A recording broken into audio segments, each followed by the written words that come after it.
Hello and thank you for joining us on the midweek edition of Journalists Hangout. I'm Ayodele Ozugbakun. Today on the program, APC faction loyal to Adams Oshiomhole picks Ize-Iyamu as consensus governorship candidate for Edo election. Again, Governor El-Rufai extends Kaduna lockdown by 2 weeks as Federal Airport Authority makes big plan for resumption of commercial flights. And later on the show, today's edition of Journalists Hangout Midweek Special focuses on the use of e-learning by Nigerian schools despite challenges. I'll be hanging out with Babajide Kolade-Otitoju and Solomon Ajuziogu. So if you're ready, let the hangout start now.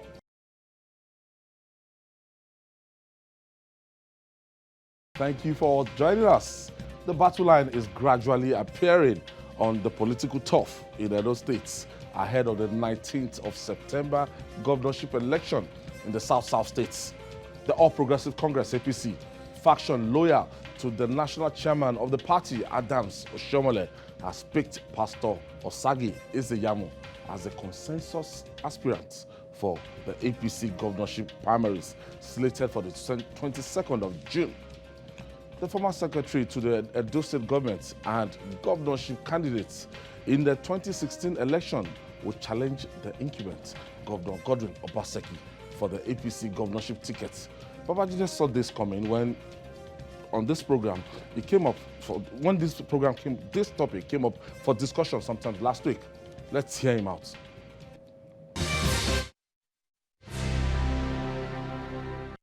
Number one, let's look at the APC primaries. Is Obaseki likely to pick his ticket at the expense of the party national chairman? No. No. I might not pick that ticket. No. They won't. With a note of finalizing. It is the national office that will organize the primaries. The national office is dominated by Oshiomhole's people, and they don't like this man. There are 8 aspirants as we speak. 7 of them are Oshiomhole's people. They are even signing press releases together. The 8th person is the governor. And you look at it now, we are all political analysts. Is this not something that is easy to analyze? It's not complicated. Let me go back again. There are 8 aspirants. 7 of them are Oshiomhole's supporters. And then the 8th one is the governor. Obaseki. They can even pull resources together, all of them. They can say, okay, we are supporting this person. 1%. It's like crystal clear.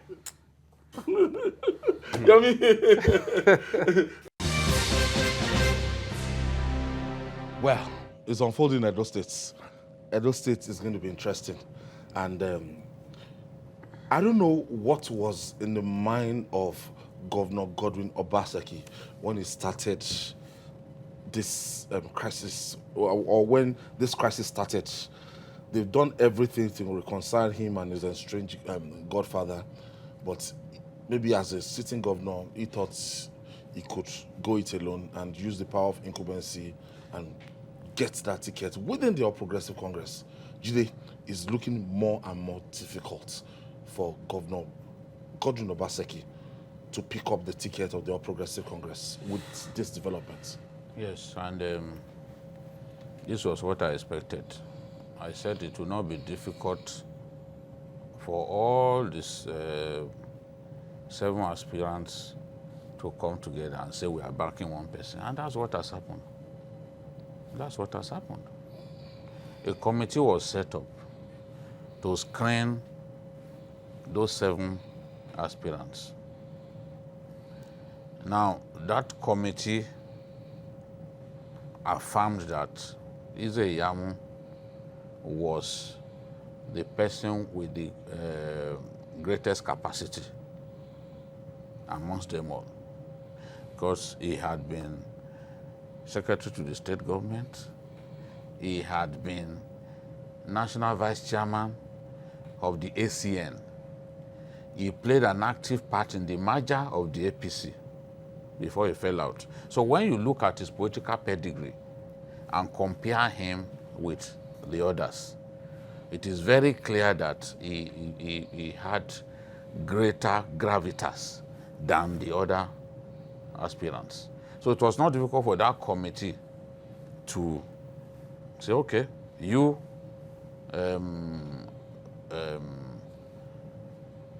Ize-Iyamu, you came first. And then Ogenwoye came second. Odubu came second to Obaseki, yes, in the primaries preceding the 2016 election, yes. Came third. So that's how, and they will agree that, okay, whoever the committee picked, we will all support him. I saw something interesting in the fact that all the 7 of them were Oshiomhole supporters. So it will not be difficult to rally them together behind a candidate, knowing that if they all came together to fight the governor, the incumbent governor, it will be difficult for the incumbent governor to win. So this is what they have done. Now the party has also opted for direct primaries. To win direct primaries, you must be a strong grassroots person. In today's politics, everybody will go and hold his constituency. In today's politics in Edo State, there is no bigger grassroots politician than Pastor Ize-Iyamu. There's no one. In 2016, all the odds favored him when he was in PDP. Yes. In 2016, I remember when going to the street and everything, but it took the extra distance of the APC. The ruling party, remember the election was even postponed. Yes, postponed by 6 weeks. Yes, and the guys when they said Boko Haram wanted to attack Edo State. By that time, everywhere it was Ize-Iyamu, Ize-Iyamu, Ize-Iyamu. Now, Solomon, from what you can read between the line, if you see Governor Obaseki, he's been talking tough. At a point in time, he said, as the chief security officer of the state, that if Adams Oshiomhole is visiting that state, that he has to tell him, get clearance from him before he can come to do anything in the States. That's unheard of. That's certainly unheard of. I mean, Adams Oshiomhole is from Edo State. So if he was not the chief of the party, he is from Edo State, and he has the right, having not broken the law, he has the right to come home to his home state, to come to his country home. I think that that's not the way of politics. You may say that that is some politics, but that's not the way of politics, let's put it straight. It's also an indication of how probably desperate the matter had gone for the bickerings within the party. But one must point out one thing worthy of note in this is that the crisis or the misunderstanding between Governor Obaseki and the national chairman of the APC started almost right immediately after he was elected. So it's not something that just happened today. And so you begin to wonder what has led to this. Obviously, maybe it's just the case of the godfather of the son trying to show the godfather that he is stronger than him in a way. But then I think that these are interesting times for me in Edo State. I'm curious to see how Governor Obaseki handles all of this, because it seems that clearly the odds are against him at this time. You remember when Pastor Osagie Ize-Iyamu was going to move back into the party. You saw the crisis that followed that. It seemed that the Edo State government did all it could to ensure that he doesn't come back. And when you look at things like that, it just seems to me like the sort of thing. Sometime last week to contest. Like the sort of thing that is happening in the U.S., where it seems the Democrats just think that they cannot beat, say, Donald Trump at the ballot. All they need to do is look for a way to get him out of office, impeach him, or do something. And it's looking to me like that's exactly what's playing out in Edo State. And Ize-Iyamu and APC and the faction loyal to the national chairman seems to be on a roller coaster ride at this time. Jide, a lot of people will describe this that this might not be different from the what Akinwumi Ambode faced in Lagos, as in a lot of party leadership of the party or the leaders within the APC they weren't happy at that point in time, and it was so close to the time of the primaries, and they spoke with one voice, and it's still the same direct primaries that was used to ease Akinwumi Ambode out. Yes, because if you are not thoroughly grounded as a politician, if your political engagement is not strong enough, you cannot win a primary election of the direct variant. You are not going to win because it means every member of the party, Card-carrying member of the party, a card-carrying member, across the registered states. member of the party is free to vote. It's not a question of delegates election where assembling about in one 450 stadium. persons, 450 persons determine the fate of millions of people. So this one is far more participatory and far more representative. And once you are dealing with someone who is not very popular with the grassroots, this is the best way to ensure that that person does not win. And the party, the national office of the APC is the umpire in this case. I've had some of the supporters of the governor say, no, we don't want direct primaries, we want indirect primaries. Of course, it's easy for a money bag to win indirect primaries. All you need to do is camp some of the delegates, make money available to them. It's so easy to predict, knowing that your mates, the contestant against you may not be able to muster the kind of financial muscle at your disposal. But with direct primaries, how many people are you going to bribe? You get rewarded in direct primaries for years of loyalty to the people, for years of servicing your constituents, ministering to your constituents. So if they have not forgiven you because for years you literally forgot about them, direct primaries is the best way to teach you an exemplary lesson. So they have gone for direct primaries because they believe it is the best. Now, when you look at the power people within the APC in Edo State, it's difficult to find those of them who truly support the incumbent governor.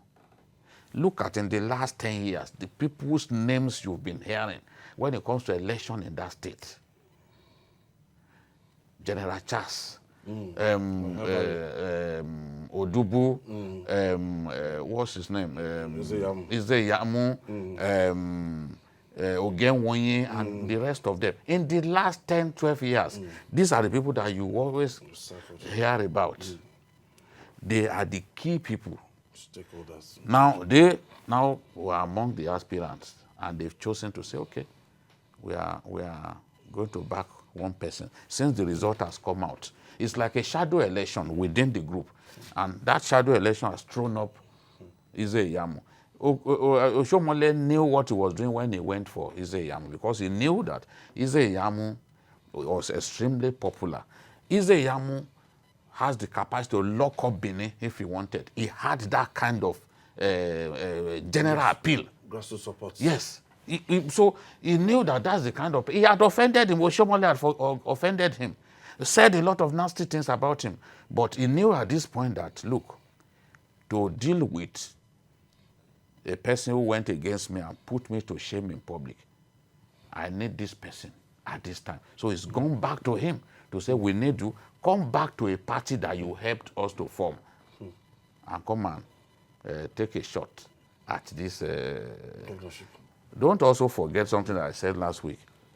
INEC rule says it is the chairman that has the power to present the candidate of the party to INEC. And I know that with a gun to Oshiomhole's neck, he will not take Obaseki's name to INEC. If he got to that, he can even feign sickness than to take his name to... Yes, this is like that. They are bitter enemies at this time. Yeah. If people like Dangote can intervene and they can't solve this problem, you know how influential Dangote is? And Dangote was the one who pushed for the candidacy of Obaseki. But at this time, Dangote is powerless to solve this problem. It shows you how it shows how bad the situation is. Don't forget those lawmakers who had not been allowed. Yes, then they've been in Abuja. Yes, they've been in a quandary after winning election. They can't get into the chambers. Won't those people work against the governor? Solomon, now let's take a look at it. The difference between APC and PDP in Edo State is just something that is negligible.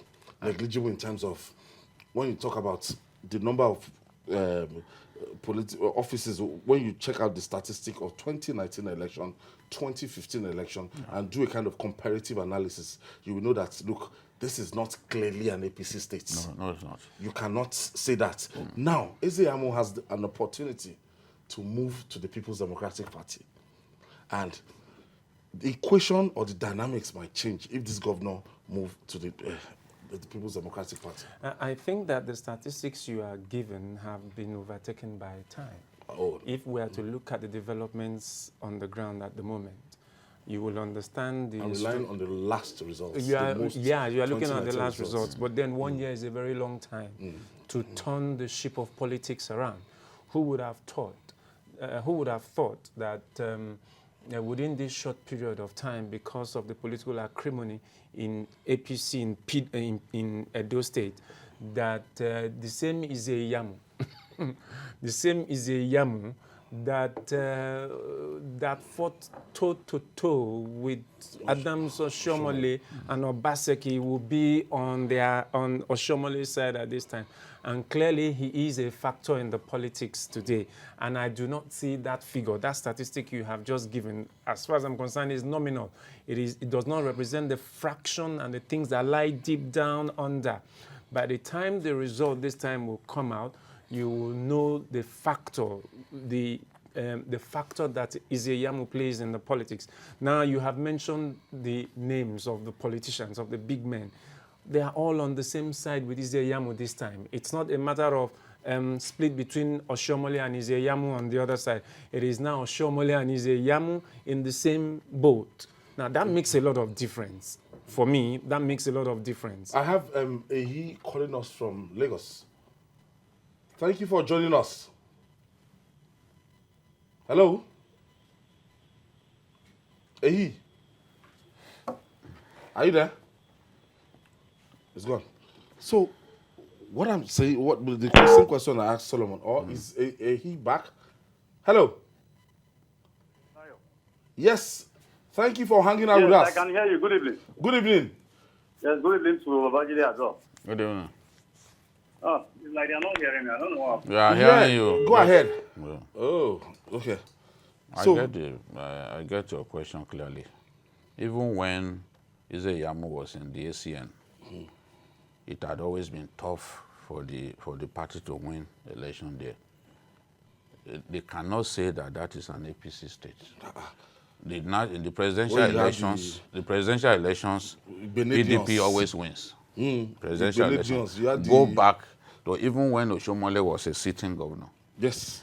PDP had always won presidential election in that state. Yes. And then when you now National go to Assembly National election, Assembly, they always split it. They split it. It's a question. 2 senators for APC, 1 for PDP, or Yes. 2 for PDP. It always alternates like that. 2019, 2018.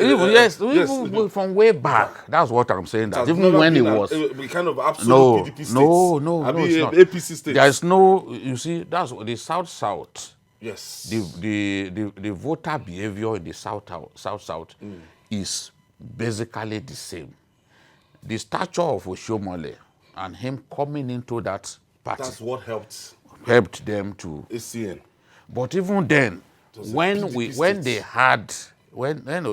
had someone like Mr. Fix-It, it was always difficult even for Oshiomhole. Yes. It was always difficult. All the Uromi sides, all those axes, I don't know. It is not, when you speak with even the APC members, they know that for any election, they can't afford to relax.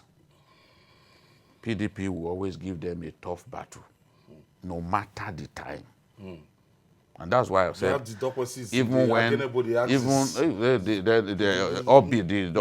hobbies of this world, even when, that's why I said, even when Ize-Iyamu was in the ACN, it was difficult. it was always difficult. It's either you lose this, I take this. It's still like that till today. So, and another thing is, what would determine if the governor loses, how much can the party do to stop him from trying to destroy the house from within? You know, because as a what governor, would be his chances if he decide to pick up? no, the I'm PDP not. ticket? I don't even think that picking out the PDP ticket Is in the card. Yes, I don't think that will happen.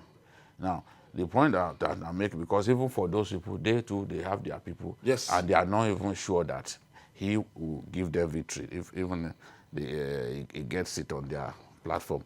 But with tremendous resources at his disposal and a sitting governor, with access to security information and all that, he can do a lot of damage. And that's why most parties would rather give the ticket to a sitting governor so that it doesn't bring out the billions to stop them from winning. So that's why even now it is dicey. It is dicey between them, between the two parties, and except they work hard. They know that that state has never been easy for them. Except they work hard, it will be difficult. Because if the governor loses, seeing how bitter he's been since the beginning of 2019, is likely to work against, so that you know politicians the way they behave. Oh, okay, Oshiomhole stop me from getting this. I too will stop his candidate from winning. But this older Saraki did it in Kwara now. So it's not a new thing. Solomon, from between now and September, or between now and the day of the primaries, June 22nd. June 22nd, do you see a kind of truce, or somebody? Is it possible for the APC hierarchy to bring the national chairman and the governor together, and there will be a kind of peace agreement, and a truce will be met, and compromise will be made? This is less than 1 month to the primaries. Have we crossed Even that Rubicon? even if you have to do that, it does not settle a lot of old scores. I think that what is happening in Edo State is not just a party thing. I think it has to do with certain primordial interests. This just goes beyond party, because there were certain issues that came up at the very point that the national chairman of the APC was picking his successor. And you know there is always the Benin factor in most of the politics of Edo State. And this played out in all of it. And so the national chairman is probably now coming back, you know, to look at the issues the way they were presented to him at that time, and to make a redress. And that is why you find that there is a recalibration of the centrifugal and the centripetal political forces in Edo State in order to be able to get what they want at this time. But let me say that you can never say never. But the question is, to what extent would that be, if not for face saving for the man who is already looking like he's losing the odds? Because as it is not as if he's not going to contest the primaries if he chooses not to go to another party. That is why it's a direct primary. It means that whoever becomes a candidate from the other side will have to stand against him in a primaries election if he accepts to take part in that direct primaries election. All right. Still to come. Governor El-Rufai extend Kaduna lockdown by 2 weeks again.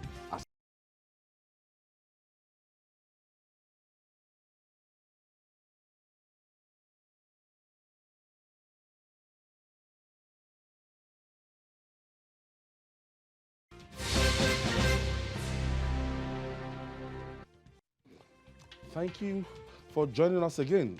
A distinguished feature of visionary leaders is that they are never afraid to take decisions. Kaduna State Governor Malam Nasiru El-Rufai is demonstrating that he is in that league. Governor El-Rufai again extended the lockdown in Kaduna State by 2 weeks to contain the COVID-19 pandemic in the state. Meanwhile, the Federal Airport Authority of Nigeria is proposing new standard operating procedures that would allow for resumption of commercial flights as the country battles with COVID-19 pandemic. The measures are aimed at protecting passengers and airport users from contracting coronavirus after resumption of flight operations. Babajide, let's first of all start with El-Rufai. When you first started this lockdown, even before the federal government ordered a lockdown, You called it curfew. you know, it called it curfew. Curfew, yes. And the local government autonomy bill was signed by El-Rufai before the federal government started proposing it. This man, there's a way he rises to the occasion when it comes to things like this to take very important decisions. Yes, important decisions that have very big implications on the well-being of the people. You can take decisions that are unpopular, that have no direct bearing on the generality of the people, but we can see that he's battled this virus head-on from the first day. He was the first to come up with the idea of locking up markets and allowing only those selling food and medicines to continue to operate. Other governors took a cue from him, you know. And you can see what he's trying to do now. Even before the federal government takes a major decision, maybe this weekend, he has already gone ahead to say, okay, we extend this from June 1, we extend it by 2 weeks.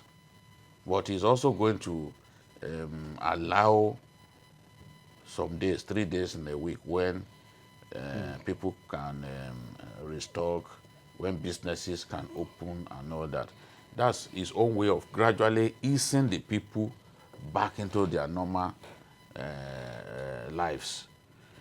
And if there's any governor who has also addressed the problem of interstate commuting, is El-Rufai. El-Rufai, personally, when some governors allowed Eid prayers to take place, he did not allow Eid prayers to take place in Kaduna. In fact, he sent policemen to surround mosque where people could actually congregate for prayers. He then went to the entry points to the state and supervised the stopping of vehicles coming in from Kano and from somewhere else into the state. Because just like the deputy governor said in the statewide broadcast yesterday, the bulk of the cases that they have are related to interstate commuting. So travelers coming from Kano, from other places, coming into Kaduna, they're the ones bringing the virus into the state.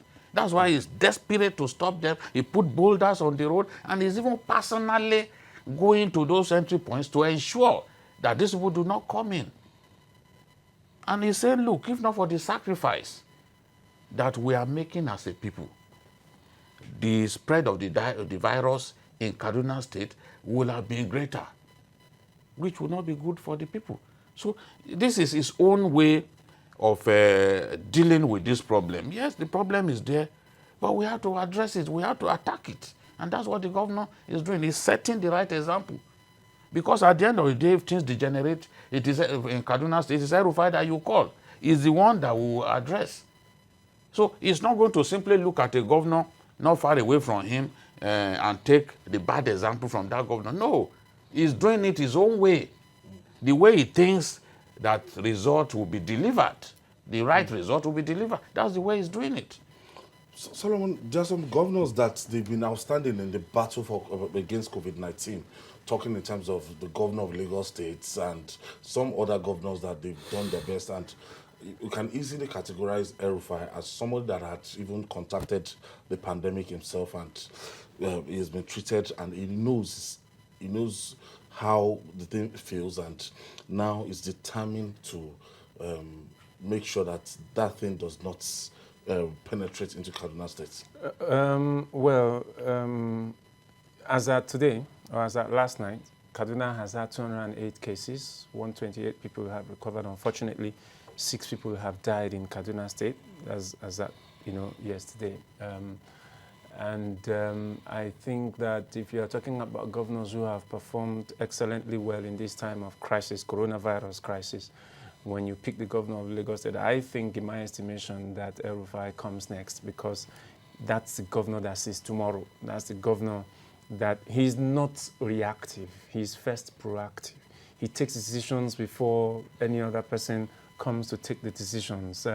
He clearly knows what he wants to achieve with this. It's the difficult decisions you have to take, and to consider that he's been in the eye of the storm himself. He's contracted the virus. He's one of the first few examples who, after contracting the virus, announced to us he contracted the virus, so as to also help those who he had come in contact with to, self-isolate and do take care of themselves.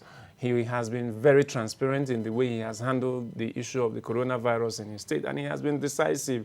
So we must give kudos to him for that, basically. For me, I think that it's the kind of leadership you need in this sort of situation. Some of the decisions are tough, they are difficult, you may say they are not humane, but it's a matter of life and death, because when you consider one thing about this virus is that the rate of reproduction, that's the one that baffles me the most, the rate at which it spreads. Once people get exposed to it, people get lucky that sometimes you meet someone who's had it and then you end up testing negative. But the other problem is the problem of people who are symptomatic, where you do not know that someone is carrying it, and then you're exposed to this person, and these people are freely sharing it. And what he has done is to try as much as possible to reduce the movement that allows the rapid reproduction of this virus. And once you can contain that, then you can solve a whole lot of the problem. Unfortunately for him, he has Kano State bordering him, to the north, and that's a bit challenging. Because when you consider the way the situation had been in Kano, you would have been worried for Kaduna. But certainly he's had it all wrapped up. And to consider the position of Kaduna State as a political, strong point of the north, it's not a place to trifle with the issue of the virus at all. Babajide, let's look at the aviation industry. The Federal Airport Authority of Nigeria, they are looking at, how to resume the normal flight services and everything. That sector is like the most worst hits, let's say, globally. After this pandemic, they'll be counting their losses. And a lot of airlines will go down if nothing is done by government. They don't get some form of bailout. Yes, because look at what they're incurring, packing those... No, even the German government is already working on bailout for airlines in the country, because it's inevitable that airlines will go down. If Virgin can sack 600 in one day, that's after making workers to go through massive pay cut, 600 told to go. It's inevitable. It's inevitable. When I look at what's going on, you see that IATA has projected that airfares will go up to between 43 to 54%, depending on the region. And when that happens, it means that there will be fewer people buying air tickets. With fewer people buying air tickets, you struggle to break even. Even though you are going to increase fares, yes, by the time they resume, airfares will go up. But the truth is that not many people will be able to afford it. Especially in a country like ours. It's already expensive. Okay, if you are talking about Lagos, Abuja now, let's say it used to be 35,000, yes, the economic ticket. You are talking about like 70,000. Yes, that is Abuja. 75, it could be up to 75,000. So many people, so the distancing that we envisage could then happen in the airplane. Yes, because there will be fewer seats that the airlines will sell. So this is the thing. And then they've also said, oh, that going forward, you have to practice social distancing in the halls, in the departure halls. They are going to mark where everyone stands and all that. So, and there will also be temperature test and all that. When you bring your bag, nobody wants to check your bag. They are going to spray your bag, try to disinfect it, disinfect your shoes and all that. A whole lot will change. And they say, look, many people will miss their flights, except they come very early to the airport, because all of those protocols that they are going to come up with, you will require time to go through all of them. So it's, the airlines will be back, but So if I have things are really going to be tough. If I have the normal 6:45 flights a.m., you have to be there like at least 2 hours to the time, just like you are traveling abroad. To go through all those things take time. And you must come with your mask. ultimately, this sector, the federal government, they're looking at opening the airspace gradually, and if there's any factor, there's any means that COVID-19 got to Nigeria, it's through people that came from the abroad. First, we talked about this as being first a foreign disease, because the very first set of cases in Nigeria came in by foreign influence, and it was only logical that the airports be shut, particularly. Of course, the ports generally be shut, in order to be able to curtail the spread of this. But also that the aviation industry is, importantly, is capital intensive, and so a bailout will make a lot of sense in this instance. You are not asking for a bailout because the airlines were badly managed and all of that, or mismanaged. This is a force majeure case, and so it's important that a bailout is considered. But my worry generally is, if in the space of 2-3 months, the world will be going through such economic downturn, such economic crisis, because of this force majeure. Imagine if the coronavirus thing took a longer time to stay, what will happen to the world economy? So the price mechanism basically is one of the tools that has to be employed in order to ensure that the medical protocols are observed, and then we'll also be talking about the use of technology in all of these to make this happen. But first, the managers of the airports and the airlines will have to have a meeting first to agree on this. And at the moment, no agreement has been reached as what the modalities should take in order to open up. We promised you last week that every Wednesday we'll be giving you our special reports. Now, today's episode on Journalists Hangout Midweek Special features the use of e-learning by Nigerian schools as a result of COVID-19 pandemic, despite numerous challenges.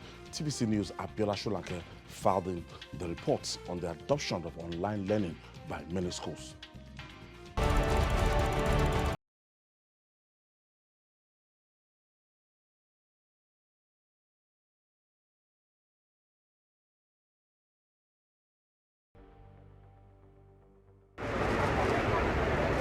Due to the COVID-19 pandemic, schools across the world have been shut. It is estimated that more than 1.2 billion children across 186 countries have been forced to stay at home by the coronavirus. As a result, learning by school children has changed dramatically, with the distinctive rise in e-learning, whereby teaching is undertaken remotely and on digital platforms. Research suggests that online learning can increase retention of information and takes less time. This means that this change brought by coronavirus might be here to stay. With the sudden shift away from the classroom in many parts of the world, some are wondering how such shift would impact the education sector. I visited Eniola Arowolo, a school proprietress in Lagos, to know the situation of things since the emergence of the virus. She says in a traditional classroom setting, students can learn at their own pace, going back and rereading, skipping or accelerating through concepts as they choose. She explains further the procedure it takes to connect. The network is frustrating at times. Some of them will be struggling to connect, to the particular application that the school is using. and they will not be able to connect. And another one is data, for the parents who consistently provide data for their children to connect. It's another challenge. And another one is power supply. We all know that in Nigeria of today, it's not everybody that can afford solar inverter. So in a situation whereby they don't have alternate power supply, that the only source of power is they have to rely on PACN. So, and if there is no power supply, there will be no means for powering their devices. The question of whether online learning is effective or not has been on the lips of many. Some of them, you ask them to send a mail back to the teacher if there is any area maybe they don't understand why the learning is ongoing. So that's how we have been able to get feedback from the parents. And when you give assignments to them, you send it. They send their the assignment back to the teacher. So if the assignment is properly done, the teacher will be able to know whether they actually understood what was taught in the last class. Some experts insist that students are able to learn faster online. We have different levels of academic adventure. We have those in the kindergarten classes, the preparatory classes, the primary school, secondary school, and higher institution. So all of these levels have got their distinctive educational requirement. And we're talking about primary school, for example. It can be effective if the school replicates the exact educational disposition they give to the students in school. What am I talking about? For some students in the preparatory classes, it is beyond audio presentation before they can actually get what the teacher is talking about. So if they are trying to move to an online platform, the teacher often teaches them with both audio and gesticulations and demonstrations. So if the school wants to replicate such awesome educational style, they have to also deploy a technology that would match into that. So if a school now deploys a technology that only features the sound for the preparatory classes, they may not necessarily get or actually get the full picture of what the instructor is trying to communicate through the online interface. But if they deploy a robust technology like, let's say, Zoom, for example, whereby the young people can actually see the instructor and they can replicate exactly, because the young people, the psychology of learning is quite different. So they need to see the intonation of the instructor, the disposition, and the gesticulation. That's how they pick it. There are challenges to overcome, though. Many students without reliable internet access, power supply, and technology struggle to participate in digital activities, which hinders online learning. There's a statistic that says that over 40% of Nigerians have got internet presence. Okay, so meaning that when we have 10 people, more than 4 people will have internet, which is quite interesting. There is a complete challenge of internet in Nigeria, depending on the platform that the person wants to use to learn on the internet. So there's also a power problem because you may know that the government is not even necessarily using the internet for their own option of educating the student during this pandemic period. They have chosen to use the television, for example, and radio to actually communicate to the students. And I've seen some of their presentations, they're quite fantastic. But like you did mention, there's a huge laxity of power provision at different places. So people may not necessarily have, they may not benefit from such in captivating provision by the government. So power is very, very important. And some of these schools really, some of these lectures on the TV, for example, have got a specific time. So the government can actually help the student by making power available at those times that they have stipulated for those courses on the television and on radio. So that is another important thing that has to be catered for.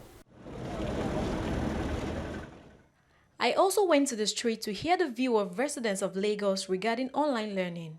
It's a good one so that the children can be engaged at home so that they won't forget what they've learned, and at the same time trying to push them forward for what they will learn in the terms ahead. It is very good, but the only bet there is that probably majority of those students, they don't have access to some of the things they are supposed to, like maybe computer or smartphone they are supposed to use. It's very, very good. It's very, very good. In fact, I give kudos to Lagos State government. I think it's a step in the right direction. You know, considering the situation that we are in now, I think it's the right thing to do. It's I think when you see their lecturers physically, they will be able to interact, and there will be more body language, and there are ways you learn.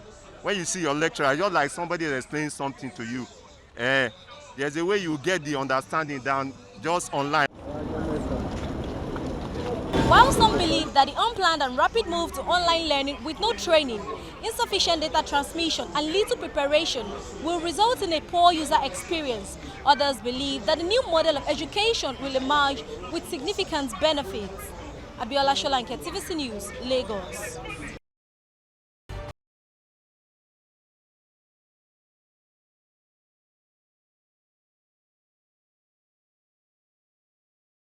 There. Babajide, two things. Internet access, power. Yes. You shared your experience with me last week. The consumption of your children. the way they consume data. No, it's tough, really. And my wife has been having a running battle with those children because they have assignments to do and they reach for our phone, you know, all the time. So I'm spending a lot more buying data for Wi-Fi, buying data for the children. They have their own phones, but they will go and get their mom's phone and use, and you then drain her data. You know, it's expensive. It's expensive. This is expensive, and then other issues, even the quality of broadband available to us in our country, even power supply is a problem. So this is really good. But I hope that we can experience improvement in other areas so that our children can really enjoy this virtual learning. Solomon, quickly. Well, you know, the media have their own nature and characteristics that influence every other thing. Power may be an issue. Yes, I do agree. The devices may also be an issue, whether you have the proper broadband or not. But every time we talk about the internet, we talk about educational tech, when we talk about e-learning, we're always talking about internet, negating television and radio, which I would have thought would have been the most effective and most affordable way for now. All we just need to do is provide the power that will run those programs, those lessons at particular times on radio and on TV, because the internet is a different kettle of fish altogether. Generally, I think that this is a topic for another day that could be explored because of the impersonality and the synthetic virtual world that we'll be creating and the lifestyles people will have to change, readapt to be able to cope with the challenge of this. Oh, thank you, Solomon. Today is Children's Day. Olori Janet Mba Afolabi donates noodles and face masks to the children. Janet is one of our own here. Yes. Olori now at Osun State. Okay, somewhere in Osun State. So Olori, sorry. Akpomu in Osun State. Akpomu. So thank you, Olori, for that magnanimous gesture, and thank you, Kabiyesi of Akpomu.